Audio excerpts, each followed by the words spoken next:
Ladies and gentlemen, welcome to the Vandy Sports Podcast. Here's your host, Chris Lee. Commodore fans, on your feet. It's time to anchor down. Welcome to the Vandy Sports Podcast presented by Dr. Jody Jones DDS. We're part of the 440 Sports Network. I'm your host, Chris Lee. Our guest today, Luke Wyatt. Luke appears on the guest line. That is presented by Michael Kendrick of the Kendrick Group. Michael is a local carpenter and a lifelong Vandy fan. He builds bookshelves, cabinets, picture frames, furniture, and made-to-order items, including a display case for my prized Dale Murphy jersey. I've seen Michael's work. He's a true craftsman. If you're in the market for custom woodwork, give Michael a call, 615-830-9458. Now to our interview with Luke Wyatt. Luke Wyatt joins me today. This is Monday morning. Vanderbilt has beaten Ole Miss over the weekend. And then there was the game against Alabama. You've seen some baseball. We got lots to talk about today, Luke. Thanks for joining me. Absolutely. It was an interesting week. We went from you say you hit rock bottom. That was, to me, and I know Stackhouse said that effort wasn't an issue. You don't get beat by 57 and effort not being an issue. No. I know Alabama's a great team, but that was an unacceptable deal. Remind me of the Stallings game against Kentucky back in 2000, whatever it was, 13 or whenever it happened. And hey, look, they played close against just about everybody except for that game. You get a mulligan, but they had to come back and win Saturday. Weren't terribly impressive, but they did win the game, which they had to do. And now they've got one coming up Wednesday that can change everyone's feelings if you can pull it off. Do you want to get into that one or get into the one that just happened Saturday, or go Alabama first? Well, there's not a lot to say about Alabama. Like I said, you get beat by 57 and they're shooting. Now, I understand they hit 19 threes, but I didn't see. They're also 17 of 20 on twos, and that's effort.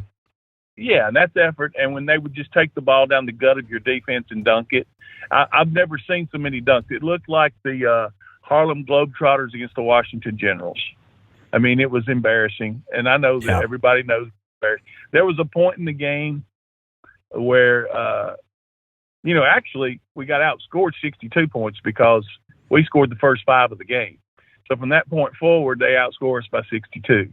And, you have to try to do that, to lose that bad. Now, I have no excuse for that one. There's 2 on the schedule I have no excuse for, that one and Grambling. And the one win that I give them a feather in the cap in is Arkansas. The rest of it is kind of played out the way it kind of could have or should have. But going to Ole Miss, I feel like, that I was excited the way they played there at the end when it was crunch time. They got the lead up to 11. Tried to give it back by missing free throws, but still held on for the win. And that's all. You just had to win Saturday. It's that simple. You had to win. And we are in the situation we shouldn't be in, and that is just about every game we play is a must-win. You never want to be in that situation, but that's where we are. All right, I want to ask you this. Everybody's talked about his rotations, his bizarre playing time patterns, playing 15 guys or whatever it is. I'm exaggerating it a little bit, but not a lot. Right.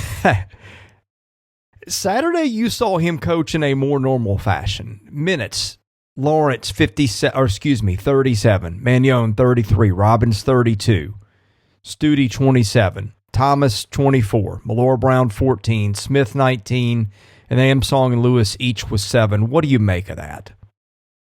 I make of that, if you look at let's go back to game 1 of the season, whenever he basically makes statements during press conferences that this is a veteran-led team. We got some talented kids, but they're going to be learning. And then midway through the season, I'm going to play who's playing hard. So he throws in a couple of walk-ons and starts playing the freshmen. So down goes the roller coaster. Now we're back up, and he makes a statement after the game Saturday in his press conference that we're going with the veterans from here on out. Okay, well, why does it take 23 games to figure that out? why was it so casual to get here? It's like now Saturday he does the things that everybody thinks he should be doing all along. Why is it 23 games in that it happens then? I don't know. And here's my thing too. I understand, yes, it is very important to be playing your best basketball this time of year moving forward. I get that. You're coming down the home stretch. But you've got to have wins against the Grambling. You got to have wins against the Southern Miss or whoever it may be at home, where you're not put into a situation where every dadgum game is a must win. And that's what he doesn't seem to understand. It's like when we lost early in the year, it rolled off his back like it didn't matter. And this is not the NBA. We don't play 82 games. I think that's he's learning. I get that, but it's year 4. That learning curve is done. And again, we run some great stuff offensively. We do.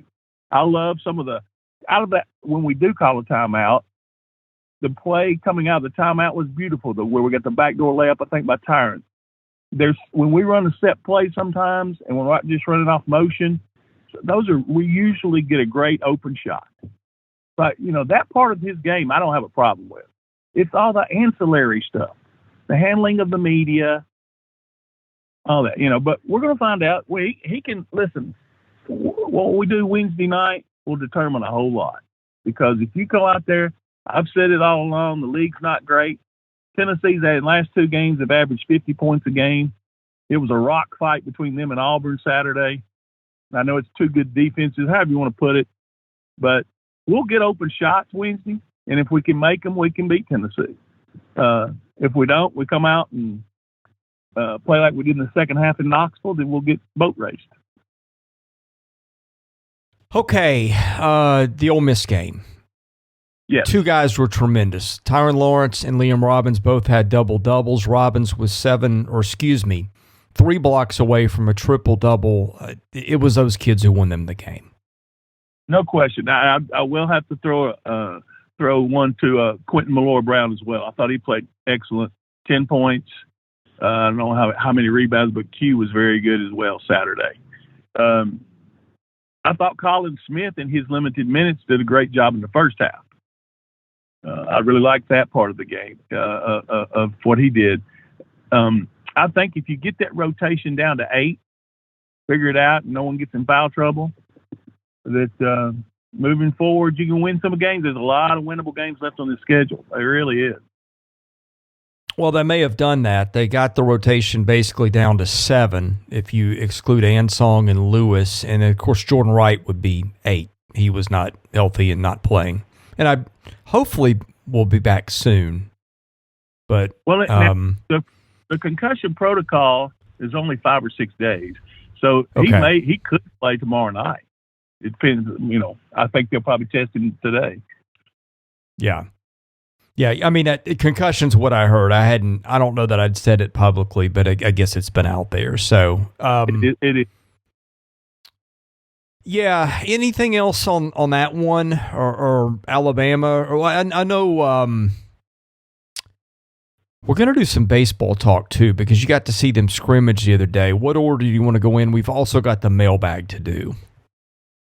Yeah, well, it doesn't matter. Whichever's better for you. I actually saw them when they were warming up. I didn't see any scrimmage, but I got to see where they were taking ground balls and that type of thing, and kind of got a feel for where they're looking at kids. I know Tim puts them everywhere just to see where they can play and gives them he loves multiple position guys.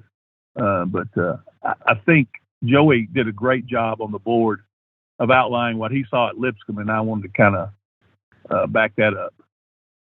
Let's do this. Let's table baseball. Let's stay topical. I'll go into the mailbag. Okay. And what we'll do is we'll hit basketball stuff first, maybe some other things, and then end with some baseball. So, great. All right. Our mailbag is presented by Sutherland and Belk, which is a family-owned injury law firm. If you or a loved one has been hurt in an accident, please give Taylor or Russell a call at 615-846-6200. See what your rights are and if they can help. Let's see. Where do we want to start? All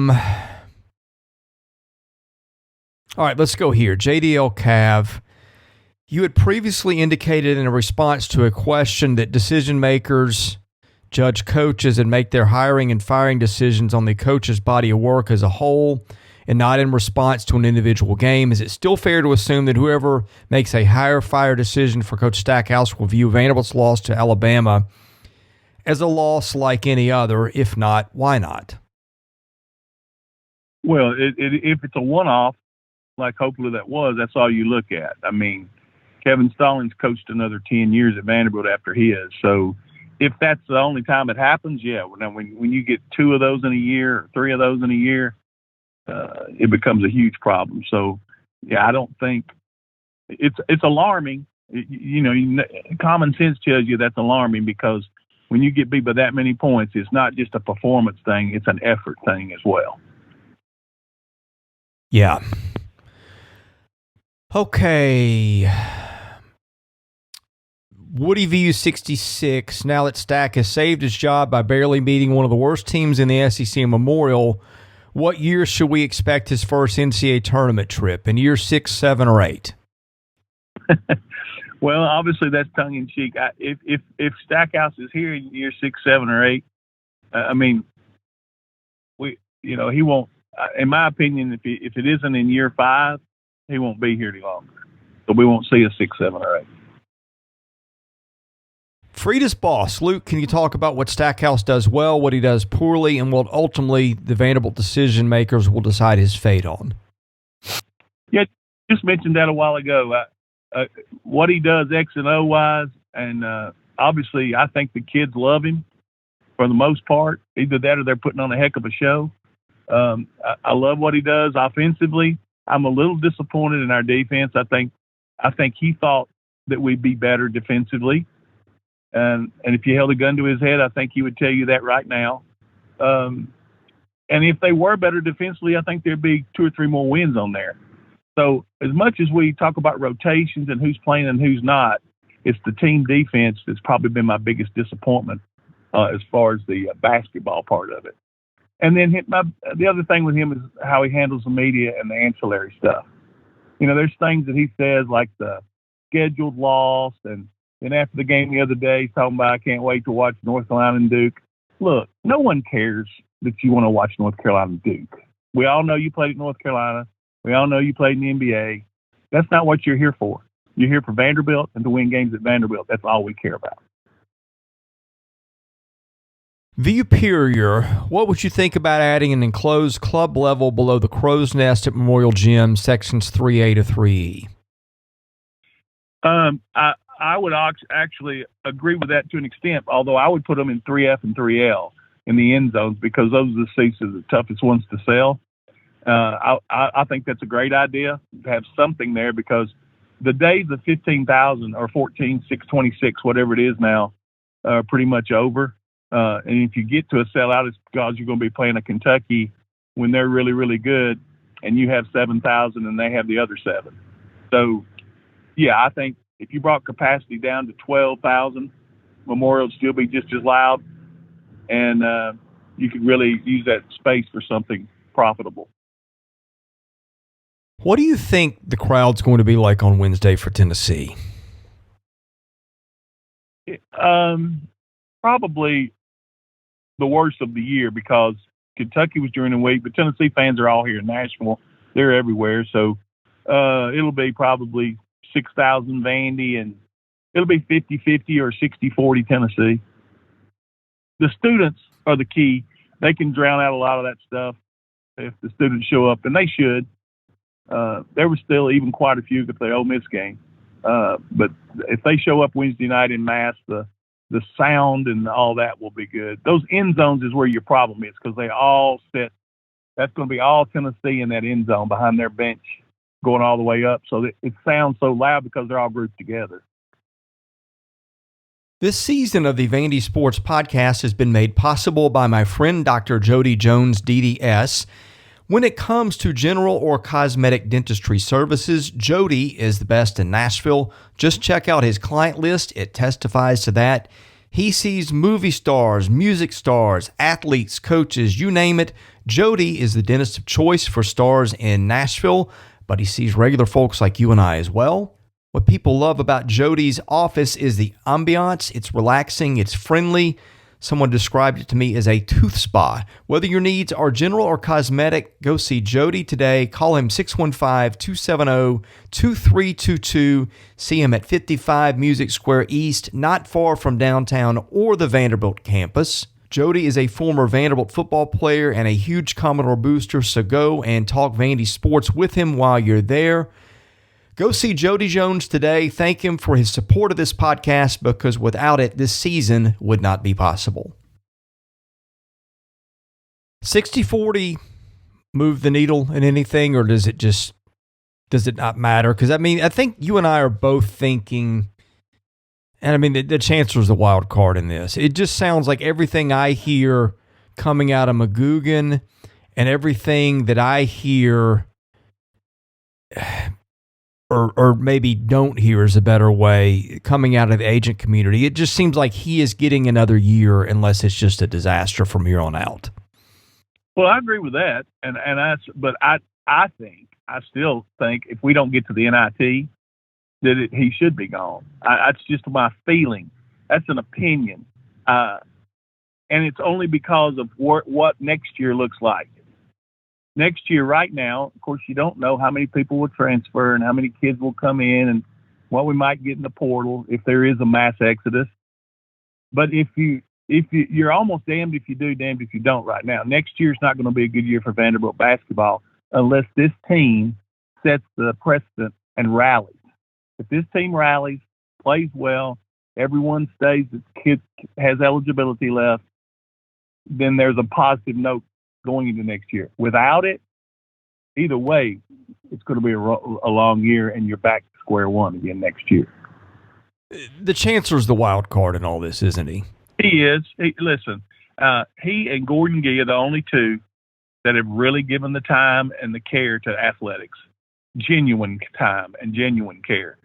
And he's the hope. You know, he is. And I'm not saying that the athletic department don't want to win. And, Candace was a former player and all that, whatever. But, the proof is in the pudding. And the last 5 to 6 years of football and basketball have been horrible. Now, football's on the right track. I really believe that. And even though the women are 1-9, if she can ever get players healthy and get a full roster, I think Shea Ralph will get the women's team back to prominence. But, men's basketball was the bell cow for Vanderbilt for years. Memorial Gym was envied by just about everybody in this league. It's as loud as any place. When it's full of Vanderbilt fans, it's as loud as any place in the country. And they still have that out there if they want to do it. But it is. You're right. It's Deermeyer. Okay, VU Superior, what sport would you like to see added in the next few years? Seems like gymnastics could be something that could utilize existing facilities pretty well. Perhaps they could share the volleyball facilities, as volleyball is a fall sport and gymnastics is a spring sport. Yeah, I would, to me personally, I'd want softball, but I don't know if that's going to happen. Softball or gymnastics. Yeah, I agree with that. Sean Johnson have any eligibility? I don't know. Let me call Andrew and see. For those who don't get the joke, she went to Vanderbilt. So, VU Superior, what was the best pre-Corbin baseball team you witnessed, and what were they like? Well, it was 1980. Muburn's SEC championship team. They were really good. That was Scotty Madison, and they had really good pitching. And that was always Coach Muburn's problem. He had teams that could hit, but he could never get enough pitching. And when he did get, you'd think 3 good starters, he'd lose one to injury or something like that. So a lot of people don't remember this, but the kid, and you may be able to help me here, Chris. What was the pitcher's name that came here that was really, really good? Mark Pryor. Yes, Mark Pryor. Mewburn had him here, and it went south with him. Mark Pryor could have made a difference in those teams then, but 1980 was definitely the baseball team pre-Corbin. Raiders 1967, what are the most important games on Vanderbilt's 2023 football schedule, and might Wake Forest be the most important game? Now, you don't have this in front of you, so I'm just going to read it to you in order. Hawaii, Alabama A&M, at Wake, at UNLV, Kentucky, Missouri, at Florida, Georgia, at Ole Miss, Auburn, at South Carolina, at Tennessee, bye weeks after the Georgia and South Carolina games. Well, I'll tell you the swing games, in my opinion. He's correct about Wake Forest. Not that it's a must-win, but it's huge to hopefully get to 6. And then the Missouri, Kentucky, you got to at least split that, and then you have to beat Auburn at home. I think that, and I know Auburn has a good coach now, but I don't think Auburn in 1 year will be that much improved. I'd rather have played them early in the year, but I still think that's a very winnable game for us. I don't know. Remember how much Hugh Freeze improved Ole Miss his first year? And I'll just set the table for you. That was the year before they came here and got pounded. I want to say it was like 30-7. That was Houston Nuts last year. The next year they went to Oxford, and I think Ole Miss went 6-5-ish that year. Maybe Oreo remembers. But Oreo's right. He opened the briefcase. You're right, Oreo. He opened the briefcase. Right. That was the game in which they left, I think, Chris Boyd wide open, and Rogers hit him with the touchdown late in the game for them to win that one on Oxford. I mean, Hugh Freeze made a massive difference in year one off a team that was awful the year before. Yeah, I mean, wasn't that the year he wound up getting those two brothers in that they couldn't believe? They had like one of the top 5 recruiting classes. Kim Deechees, yeah. Yeah. Wow. Yeah, he turned it around. There was a reason for him being able to turn it around. I don't know that he has that in his hip pocket anymore. Maybe he does. Maybe he still does, operates that way. If he does, then maybe, yeah. But like I said, that's just one of those 4. I think those are the 4 most important games is Auburn, Missouri, Kentucky, and the Wake game. If you can win 3 of those 4, I think we're going bowling. Raiders 1967. Luke, you've experienced chancellors from Chancellor Hurd to Diermeyer. What have you heard and seen that makes you optimistic concerning Chancellor Diermeyer? I think we've covered ground on this before, but since it was asked and people may not have heard it, I will let you have at it. Well, I've had too many people that have met him, and I know you say, well, you met somebody, they can always put on a show or whatever, just from afar. And then I got to meet him at the Tennessee game when I was standing there at the Star Walk thing. I got to meet him, and part of his family was there. And I could just tell he cares. And listen, Gordon Gee cared. He is so much like Gee in that I think if you ask him, he was just as embarrassed as any of these fans were by that 57-point loss at Alabama. He knows that's not good enough, no matter how you slice it and however you want to call it, a scheduled loss or any of that other crap. When you get beat by 57, it hurts, it stings, it's embarrassing. And I think that's where Diermeyer cares. Whereas if Zeppos, he would have said, oh, we lost, oh, that's too bad. I just think that's what it is. There's too many people I know that have had conversations, meetings with him that agree with me and say, Luke, he's our hope. Yeah, everything that I hear is consistent with that too. And again, we've covered that ground here before. But all right, let's talk baseball for a minute. You got to watch them a little bit the other day. What are you seeing and hearing? Well, I watched let me go give Joey credit again for what he saw after I did. When he saw him over at Lipscomb, he saw a lot more than I did. He saw actual scrimmage. I can just see, and Corbs loves to play kids, loves kids that can play multiple positions. And that was very much in play the other day. I saw kids playing the corner guys. You had Chris Maldonado at third. I saw Bastine. I saw Polk. You saw probably 8-10 guys playing infield. I think that left field spot, from what I can gather, is going to be either McKenzie or Hewitt.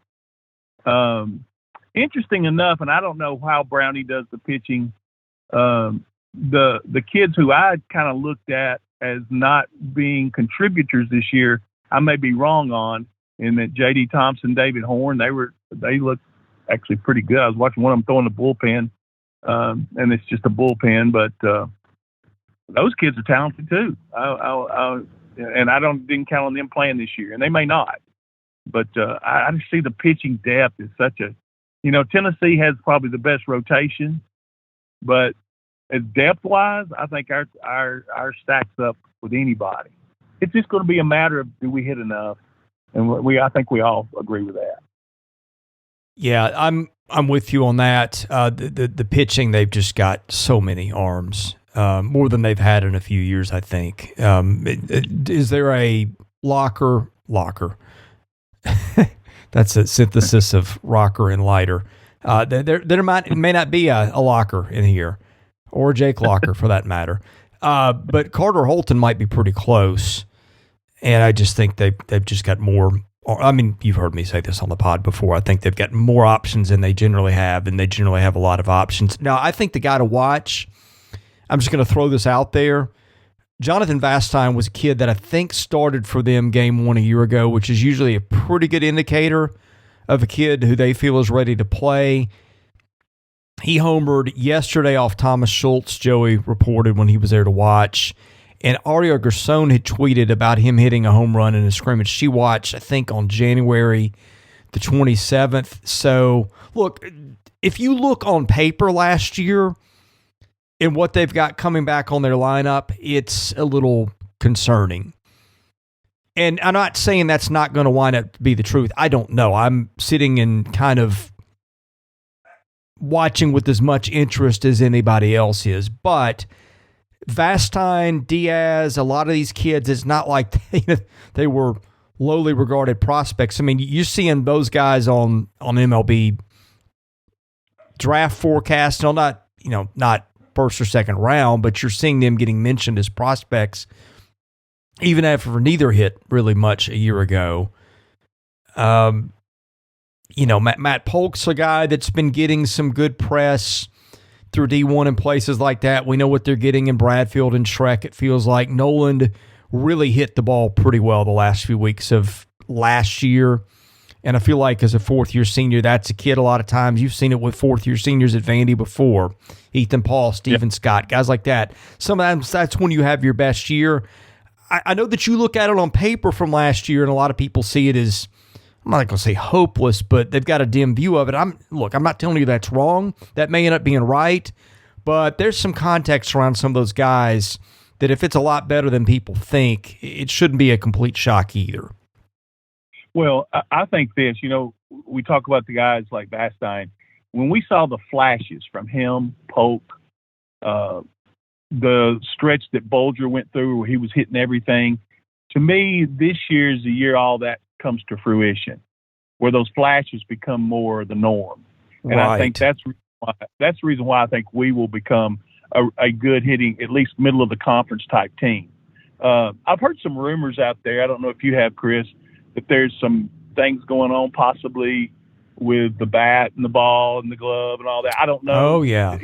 But if that's going to do nothing but help Vanderbilt and some of these guerrilla ball teams, it's going to hurt them a lot more than they thought.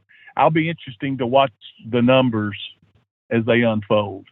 And the other thing is scheduling. We are playing, if strength of schedule means anything, Chris, we got to be in the top 5 strength of schedule in the country. Oh, yes, if not one. It's got to be. I looked at who Tennessee's playing. They don't have anybody in the top 25. They have playing teams that are getting votes before conference play, but I don't think they play anybody that's top 25. Well, so they play out west. They play Arizona, Grand Canyon, San Diego, which aren't bad teams, and they've got a series with Gonzaga, which is usually pretty decent. NCAA tournament caliber team a lot of years. It's not. I mean, I've seen worse, but they're not top 25 teams. We play 8 top 25 games in non-conference. Yeah. Here's the thing that he's doing that I think is really smart too. He's got neutral site games against TCU, Oklahoma State, Texas, Nebraska, Maryland, Minnesota, plus Lipscomb and Belmont. That really helps your RPI. I mean, they could play Lipscomb and Belmont at home just as easily, but it counts differently when you're playing that as a neutral game. I think he is gaming the schedule really well. Oh, I agree. Totally agree. Yeah. On the equipment stuff, yeah, I'm hearing a lot about that. I need to circle back with a source on that and make sure I can say some things publicly that I'm pretty sure are true, because I don't want to burn someone there. But I'll just say, and you and I have compared some notes on this, it's going to be significantly different this year if what I have heard is true. Look, if you want to cheat, there's always ways to do it, but I think it's going to be much, much, much tougher to do it this year. Yeah, that's why the first 17 or 18 non-conference games, I'm really going to be watching these teams that put up crazy numbers like UT and Auburn and several others, and see if that continues. I'm going to bet that it doesn't. If, like you said, they'll probably figure out a way to cheat. If you want, like you said, if cheaters are going to cheat, but I think it's going to be a lot tougher on them to try to cheat. Well, I think it's fair to say, without naming any names, sometimes the coaches are complicit, and sometimes I think you've even got ethical coaches who've got kids that have done stuff maybe without their knowledge. Is that a fair way to put it? That's a fair way to put it. Listen, I've got a nephew who is a highly recruited kid. He was at Kentucky this weekend and loved Coach Mangione. He's, could possibly go play up there. He hadn't been offered, but I think things are looking up for that. Anyway, Auburn's looked at him. Coach Corbin and Mike Baxter have reached out to him. And I get to see a lot of those kids, and there's a lot of parents that tell me, and these are some parents that are UT fans, my kid ain't playing for that guy. So I think that's out there now, and that they don't want, to play. Look, you can play college baseball in a lot of good places, a lot. And to go play for someone who, in my opinion, is unethical, let me just stop there, because I can go on all day about him. Yeah, well, and there are some coaches in this league that I think are very ethical, and I think there's several in the SEC East. Some guys that I have interacted with a little bit here and there, and I've got some connections at other places in the league too. I think it's just what has happened is somebody said to me this week, the money's driven it, right? It's become a lot more like everything follows football eventually when the money gets to be big. And as the money has gotten bigger, what you were seeing in the sport is resembling a lot of what you see in big-time college football. Absolutely. And I trust Tim will navigate these waters. And I think Tim still is very influential in the rules of our game and how it's approached and how it's played. And he respects the game. That's the other thing. You see such a lack of respect for the game. I hope that we never have a coach after Corbs retires that does some of the antics that you see in college baseball. There's no reason for it. Who cares? I mean, doing what you're supposed to do and the celebrations and all the silliness and over-the-top stuff, there's enough of that in Major League Baseball. Let them do it. They're the ones making the big bucks. But I don't know. Maybe I'm just an old curmudgeon, but that's the way I feel about it. I trust the SEC actually to police its own game better than I do the NCAA. I've got no faith in the NCAA. I don't think the league wants to put its coaches and players in a bad spotlight. I think there was some stuff going on a year ago that they just wanted to no comment and let's get to the off season and do something about it. And I think that's what happened. I think so. It's hard in midstream to change things. I get that. But I saw firsthand and knew firsthand of some things that went on. And it was so frustrating to me just to know that, hey, they're getting away with it. And I know it had to eat at a guy like Corbs or a guy like the coach at South Carolina and Kentucky and places that try to do things the right way. Yeah, I think it was far more than one program. So just no, we'll leave it there. Yeah, Luke, any parting thoughts before we end the show today? No, just Wednesday night, if you're a Vanderbilt fan, this is your chance to shine. Get in there, yell as hard as you can, and if you beat them, I think you still have in front of you some things you can do because there's winnable games on this schedule. The toughest games left, except for Kentucky and at Florida, are all at home. So you have a chance. But this is when you got to step up and prove it. If we go out there and get beat by 30 again, we'll pretty much write this thing off, I think. Thanks for joining us. We'll see you next Monday. Thank you, guys. Bye. Thank you for listening to today's episode. We thank our presenting sponsor, Jody Jones, DDS. We thank our other sponsors, Sutherland and Belk, Michael Kendrick of the Kendrick Group, and myperfectfranchise.net. If you're interested in sponsoring this podcast, and that's how we make this work, please email me at chrisley70@gmail.com. We also ask that you subscribe to our website, vandysports.com. That is $99 a year. You get things there that you don't get here. And of course, please rate, review, and subscribe where you see our podcast. That helps us get noticed. Be sure to follow us on Twitter at vandysports.com. Follow me at chrisley70. And finally, subscribe to our Vandy Sports YouTube channel as well. Thank you for listening to the Vandy Sports Podcast, which is part of the 440 Network. I'm your host, Chris Lee. We'll catch you with another episode coming very soon.